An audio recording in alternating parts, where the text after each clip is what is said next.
Oh, wow. She really showed him. Come here. Donald Trump has never won against a man.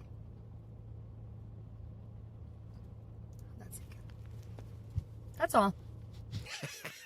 As now Donald Trump is allegedly fighting off the deep state, a concept that I think is worth noting right now, ever since we had some very fiery comments from the mayor of New York City that allegedly faced its wrath. What's really going on here? As there's a lot of different concepts and ideas, but I think the very simple one is that there is an entrenched bureaucratic, corrupted criminal class of government agents out there that rule with impunity. Is that allegation true? Well, according to the New York City mayor, the president of the United States, the president of Russia, it is. And let's examine that in this particular video. All of this is happening as Mayor Eric Adams just had all of his federal judges dropped from the Southern District of New York, a part of the Biden DOJ that was going after people for political causes and their ideology. When we look at the Southern District of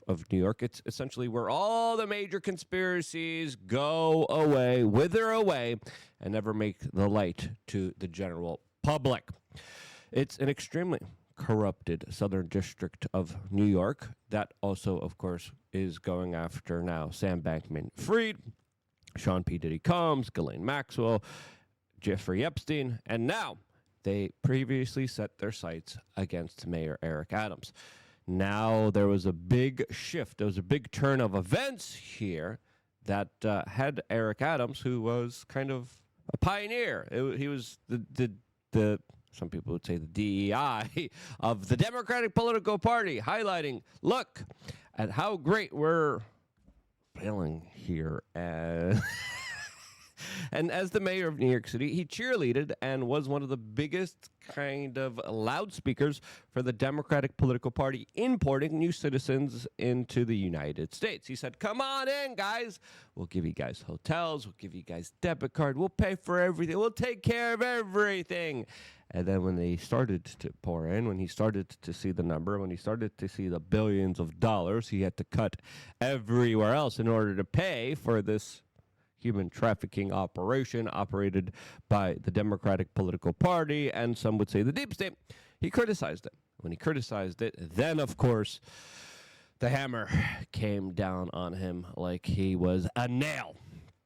And he was indicted. He was charged. There was allegations of him taking free upgrades from Turkish Airlines and going to first class when he bought a business class seat.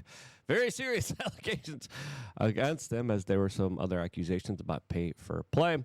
And then, luckily, Trump came in. And when Trump came into political office, Eric Adams came to him and said, hey, I'll work with you, but help me out here. And it looks like that's exactly what happened here, as we had some members of the Southern District of New York literally resign because they were pressured by the DOJ, by the Trump administration, to lay off Eric Adams. That's exactly what they did. And they just officially dropped the charges as of yesterday.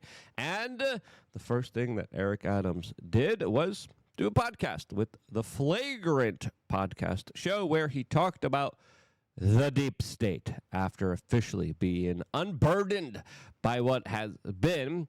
Eric Adams also specifically plugged Kash Patel's, the current FBI director's book on the deep state, in remarks that have raised a lot of eyebrows. Now, this concept of the deep state is something that has been with us for quite a long time. Vladimir Putin described this as, quote, men in dark suits that really rule the United States and Washington, D.C., as presidents come and go and policies stay the same. And now we got more interesting points of view from Eric Adams that on this podcast had this to say. But it is a shot at your political career. Oh, and is it frustrating to not, or do you know who you think it came from?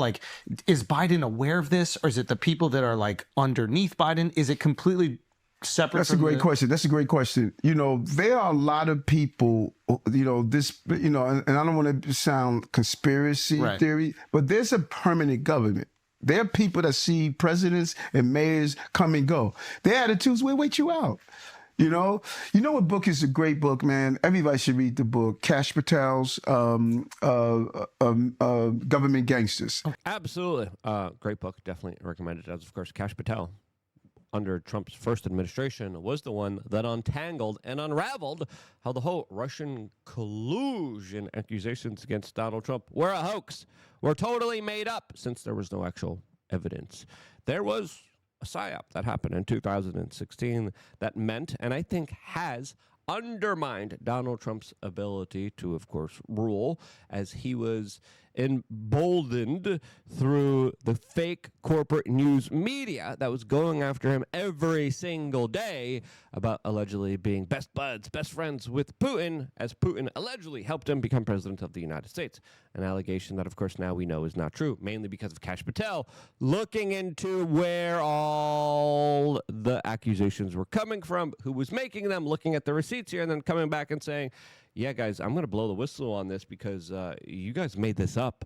You guys have no clue. You guys have no evidence. There was dossiers that were being reported on seriously of Donald Trump in hotel rooms with allegedly Russian women of the night that were excreting there, and they were like, this is legit. All of it was made up. All of it was a lie, predominantly because of Kash Patel. Before playing more of Eric Adams' kind of conversations here about the deep state, which, again, is real, is legitimate. We want to tell you about wearechange.shop. It's one of the best shops out there. We got a lot of great products available to you. One of the ones that I'm most proud of is takecom.com. You click here when you go to wearechange.shop. You click on Klaus Schwab's happy, jolly face here, as he probably has mistaken our Take-Com for some bugs, but this is really good stuff, and this is something that has personally helped me with my own kind of anxiety, with my own panic attacks. I used to have this like in my bedroom, in my office, in my car, everywhere, because I used to just get anxiety sometimes. My diet was crap. My sleep was crap. My exercise was crap, and I was dealing with all these stuff. And it's important to understand you got to deal with the root of those problems if you have anxiety. But it does help to have supplementations in order to help and create also an anti-inflammatory response in your body. And Take-Com is the perfect substance that does that for me.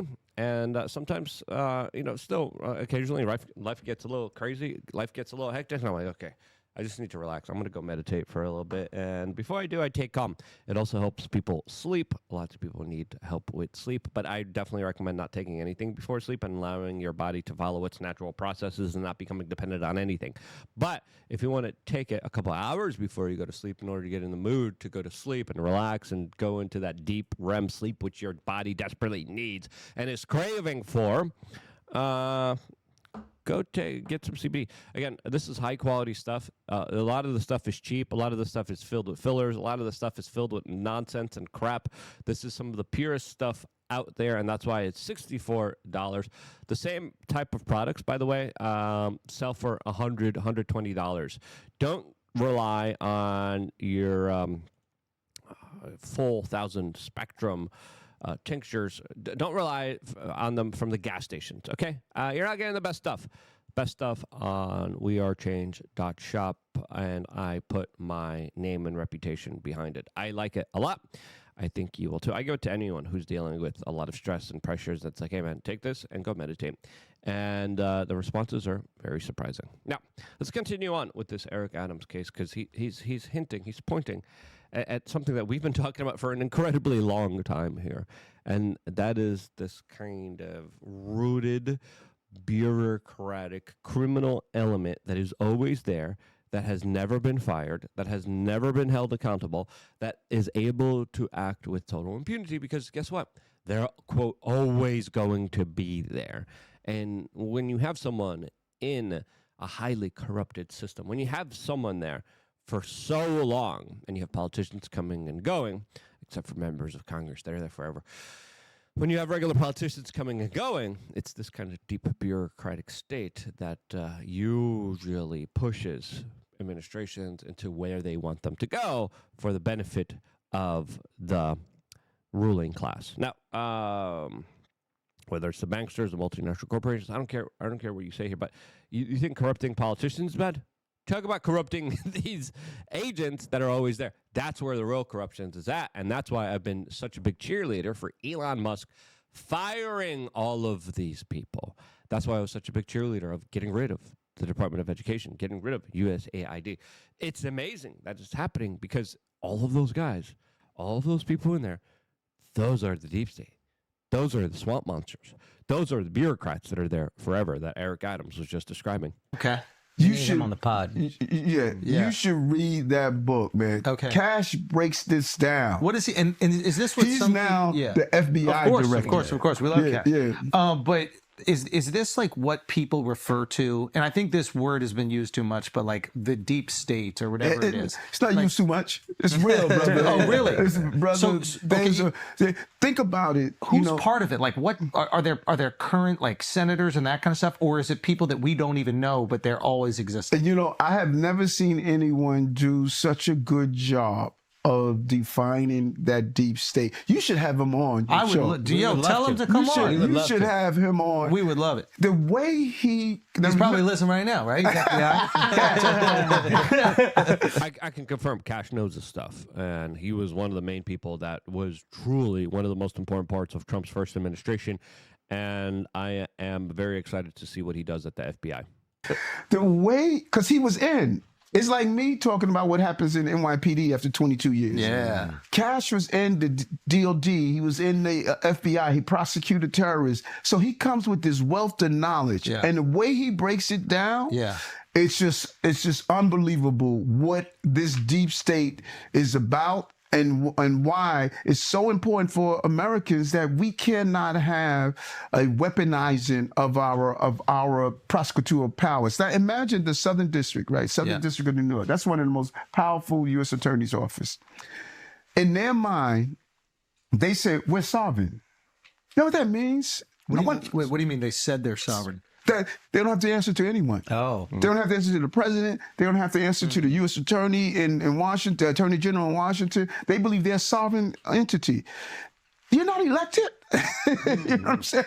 Imagine an entity believing they don't have to answer to anyone but you their have to answer to the people. Yeah. And ultimately the people that we put in power. But they never do. They just cover up a lot of the biggest conspiracies that unfold in the United States and internationally. Eric Adams then later went on and talked about how awful it was for FBI agents to literally spy on parents that were attending PTA meetings, which happened under Barack Obama's, which happened under Joe Biden's FBI rule. And when we look at the FBI, they acted like a rogue, politically partisan criminal organization. We just found out through the FBI chat logs that were released by the congressional hearings that recently came out, that they were orchestrating larger propaganda and censorship efforts for over a year with the Hunter Biden laptop story. They were going after people who were independent journalists. They were going after people who expressed political thoughts and expressions. They raided Donald Trump's home. And yet, every step of the way, they tried to help out Joe Biden here, win political favors, win political victories. That right there is a rogue agency that I believe Eric Adams, when he says, attacked him, went after him, and tried to destroy his life and his reputation because he didn't play ball with Joe Biden's plan here. Because when he came out, when Eric Adams came out and said, the migrants are ruining our city, when he came out and he said, this is costing us billions of dollars that we don't have, that right there, it was when the DOJ, the Southern District of New York, the FBI, Joe Biden, all probably came in the room and be like, yeah, this guy's not politically convenient anymore. Take him out. And, of course, there's many ways to skin a cat. There's many ways to hit a dog if you're looking for a stick. You're going to get it. And that's exactly what happened here, as most Americans commit felonies without even knowing it. And there's so many laws on the books here in the United States that there's multiple ways to go after these people. Now, Eric Adams also just today announced that he's dropping out of the Democratic primary and will be seeking re-election as an independent for the mayor of New York City. Well, from the comments that he got, I think some of his policies are just awful, by the way. The guy really, let's be honest here, he likes to party a little bit more than he likes to rule, which, maybe I think as someone who doesn't like government, look, I rather politicians go party than create new rules and laws and try to tell people how to live their lives. You know, I think him being an independent, especially after everything that happened, is good. But Kathy Hochul, the governor of New York, tried to impeach him, tried to kick him out of being mayor of New York City. So this is going to be a very interesting mayoral race, as of course it's going to be Eric Adams going up against another vicious swamp monster that has tremendous amounts of blood on his hands from 2020 when he sent knowingly sick patients to nursing homes that he still has yet to explain and answer for, as he was also playing ball with the Democratic political party.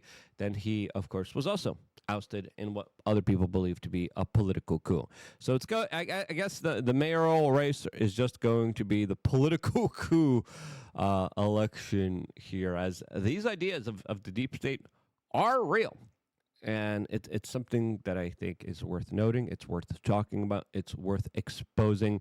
And more importantly, it's worth acting on right now. And we hope Kash Patel, we pray for Kash Patel's safety in doing this and his endeavor in trying to clean house in what is one of the most dirtiest, seediest organizations on the face of this earth. So really great interview. You tell me. Come on. Here that I recommend you guys watch. You guys can watch it on the Flagrant podcast. And I watched, portions of it. I skipped through specifically to the most important parts in order to do this particular video here. But truly, you could see it. It doesn't like this. It doesn't look like he's lying. It looks like he's being very genuine here, specifically speaking about real life consequences towards not playing ball with the Democratic political party. And hopefully him speaking out will stop this type of bastardization of our political society that has been hijacked by the deep state. If you agree with that sentiment, if you agree that we should actually address this, do something about this, share this video with your friends and family members. If you get anxious, take calm.com. I love you guys. Do your own due diligence before taking anything in your body. I love you guys. Stay tuned for more here exclusively on youtube.com/wearechange.